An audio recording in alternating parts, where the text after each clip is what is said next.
Colour का। तो आज हम कागज़ से तोता करना सीखेंगे। तो चलिए शुरू करते हैं। तोता करने के लिए हमें मुरब्बानुमा कागज़ की ज़रूरत है। कागज़ की इस तरह से हम क्या करेंगे, दरमियान में घड़ी बना कर लेंगे। ये मुसल्लस दिखाई देगा। इसे खोलकर इसके कोने से इस तरह से इसकी वापस से एक घड़ी बनाएंगे।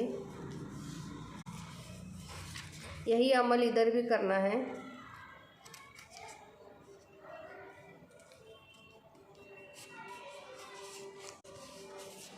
इस तरह से दिखाई देगा पतंग की शक्ल में। वापस से यही अमल इधर भी करना है।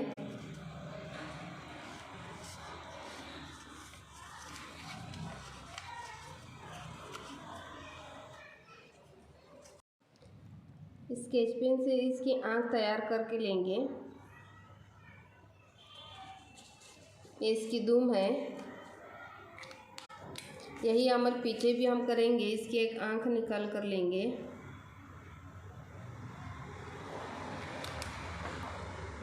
जो खुला हिस्सा दिखाई दे रहा है दरमियान में, इसे हम क्या करेंगे, गोंद लगाकर या फेविकोल लगाकर इसे चिपका कर लेंगे।